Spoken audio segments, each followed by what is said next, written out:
परम पूज्य गुरुदेव परम वंदनीय माताजी सूक्ष्म रूप से विद्यमान है, नमन करता हूँ। विश्व मानव को प्रणाम करता हूँ।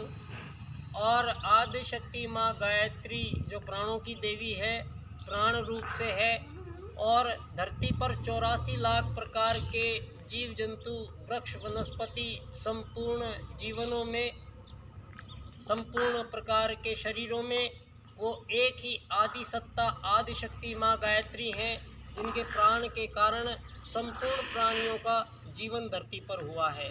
तो मैं उन महाप्राणों को नमन करता हूँ। आदि शक्ति माँ गायत्री, गायत्री महामंत्र इस धरा पर सर्वश्रेष्ठ शब्दों का एक ऐसा क्रमिक गुंजन है जो हमें परमात्म सत्ता की झलक से रूबरू कराता है। उन्हीं की छाया में यहाँ वेदों की जननी बोला गया है आदिशक्ति माँ गायत्री को, और वेद बोला गया है वो ज्ञान जो परमात्मा ने यहाँ सर्वप्रथम आगमन काल के समय संपूर्ण प्राणियों के साथ मानव जाति को भी प्राप्त हुआ है। और 2 वैदिक सूत्र हैं वो आत्मवत सर्वभूतेषु, और दूसरा सूत्र है वसुधैव कुटुम्बकम। इन सूत्रों की अनुपालना धरती पर चिड़िया, तोते, हाथी, कबूतर, शेर, मोर, बंदर, बकरी, मधुमक्खी, चींटियां सभी इन 2 सूत्रों के कारण धरती पर हजारों लाखों करोड़ों सालों से यहाँ विद्यमान है, विराजमान है। और मानव जाति के संबंध में यहाँ पिछले 2000 वर्षों से ईसा के आगमन के बाद यहाँ हमारे उन प्राचीनतम जो हमारी भारतीय सनातन संस्कृति थी उसको एक तरीके से विस्मृत किया गया और सारी दुनिया को ये बताया गया कि मानव का आगमन मछली बंदर से होते हुए इंसान बना है।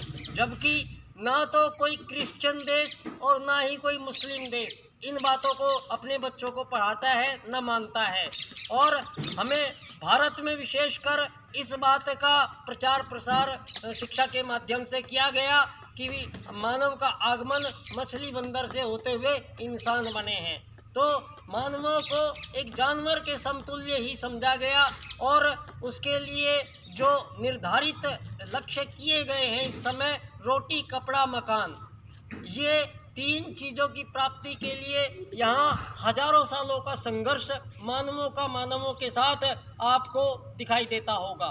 आज भी 2 विश्व युद्ध पहले लड़े जा चुके हैं और तीसरा विश्व युद्ध पे ये एक कृत्रिम रूप से तीसरा विश्व युद्ध भी हो चुका है, जो चीन के कारण कोरोना जो युद्ध हुआ है, ये मानवों की सोची समझी एक राजनीति का एक हिस्सा है, जिसको ये पूंजीवाद से पोषित पल्लवित करते हुए सारी धरती पर आजाद देश, जबकि एक ही प्रजाति के जीवों में कोई आज़ादी गुलामी संभव नहीं है, उसके बावजूद यहाँ हम लोगों को, मानवों को आज़ाद और गुलाम किया जा रहा है। गुलाम और आज़ाद बनाने के सर्टिफिकेट लेने पड़ रहे हैं और धरती पर नित नए आज़ाद देशों का आगमन हो रहा है। और इन सारे राष्ट्रों को पूंजीवादी लोकतांत्रिक प्रणाली जो हर 5-4 साल में चुनावों के माध्यम से सारी धरती पर एक कृत्रिम रूप से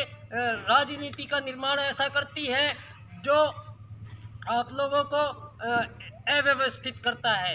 तो आज राजनीति के वो महान पंडित जिन्होंने धरती के पहले राजा थे, मनुवाद, पहला राजनीतिक मनु संहिता, वो पहला राजनीतिक दर्शन धरती पर दिया भारत ने, जिससे धर्म अर्थ काम मोक्ष की प्राप्ति कराने वाले संपूर्ण सहायक तत्व और मानव जीवन को ब्रह्मचर्य ग्रस्त, वानप्रस्थ और संन्यास के माध्यम से सर्वश्रेष्ठ व्यवस्थाओं का निर्माण विश्व को करके दिया था। उसमें एक राजा और एक प्रजा ये था, और उस राजा, एक आदर्श राजा, हमारे यहाँ बहुत राजा हुए हैं, जिनमें राजा राम, राजा जनक, राजा हरिश्चंद्र का नाम आपने सुना होगा। इस राज्य प्रणाली में कोई दोष नहीं था, लेकिन बाद में इस प्रणाली में दोष आए और यहाँ पर लोकतंत्र का निर्माण जो हुआ, ये सेम टू सेम वही बात है। जिस प्रकार राजा था, इस प्रकार प्रधानमंत्री या राष्ट्रपति हैं। जिस प्रकार राजा की कार्यकारिणी थी, इसी प्रकार एमएलए एमपी बनते हैं। तो राज पहले एक ही जगह से आता था और बाद में ये सारा डिस्टर्ब हुआ तीसरे सेक्टर को लाने के कारण। ये तीसरा सेक्टर है प्राइवेट सेक्टर, जिसको नाम दिया गया। और धन जो दुनिया को संचालित किया जा रहा है धन से, ये धन सिर्फ पूंजीवादियों के पास है, कुछ गिने चुने लोगों के पास है। ऐसे में जब हमारे देश को आजाद किया गया, उस समय धरा पर दो चमत्कार हुए। एक परम पूज्य गुरुदेव, एक पंडित दीनदयाल उपाध्याय जी। परम पूज्य गुरुदेव ने अखिल विश्व गायत्री परिवार की स्थापना की, तो दीनदयाल उपाध्याय जी ने अखिल भारतीय जनसंघ की स्थापना की।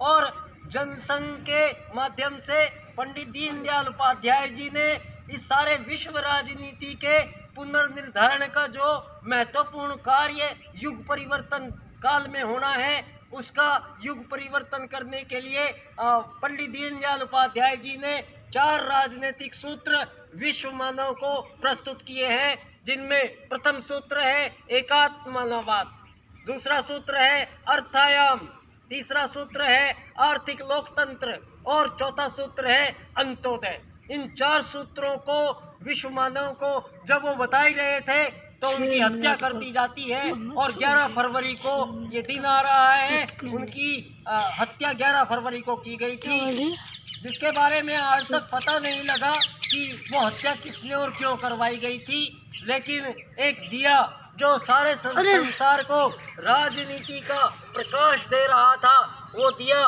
बुझा। और उस दिए के बुझने के बाद ये अखिल भारत जनसंघ जो पार्टी थी, इसमें से जो कद्दावर नेता थे, वो सारे कद्दावर नेता अलग हटकर उन्होंने भाजपा बनाई है। और इस प्रोफेसर बलराज मधोक जी उसके बाद भी जनसंघ को चलाते रहे। और ये जनसंघ चलती पुनः पंडित दीनदयाल उपाध्याय जी की जन्मस्थली पर पहुंच गई है, अखिल भारतीय जनसंघ पार्टी के माध्यम से। और इस अखिल भारतीय जनसंघ पार्टी ने मुझे राजस्थान का सह संयोजक नियुक्त किया है। मैं राजनीति की इस कड़ी में मेरा पहला जो कार्यक्रम है, वो सिवार मोड़ चौक का नाम एकात्म मानववाद चौक रखा जाए। इसके लिए हस्ताक्षर अभियान मैंने चलाए हुए हैं, जिनमें 1300 हस्ताक्षर हमने ले लिए हैं। और 11 फरवरी के दिन उसी एकात्म मानववाद चौक सिवार मोड़ से धानक्या स्टेशन पर एकात्म मानववाद यात्रा अखिल भारतीय जनसंघ की ओर से ये यात्रा यहाँ आएगी और पुष्पांजलि अर्पित करेगी। 108 बार गायत्री मंत्र का यहाँ उद्घोष किया जाएगा, गान किया जाएगा। और ये कार्यक्रम हम 11 फरवरी को करेंगे। मैं बच्चा डॉक्टर आप सभी लोगों को आमंत्रण देता हूँ मेरी उस यात्रा में, जिसमें ना कोई अमीर होगा, ना कोई गरीब होगा, ना कोई मालिक होगा, ना कोई नौकर होगा, ना कोई गुलाम होगा और ना कोई आजाद होगा। एकात्म मानववाद इस संसार की राजनीति का वो मूल सूत्र है जो सारे संसार को एक करने जा रहा है। बहुत बहुत धन्यवाद अखिल भारतीय जनसंघ की ओर से, बच्चा डॉक्टर की ओर से।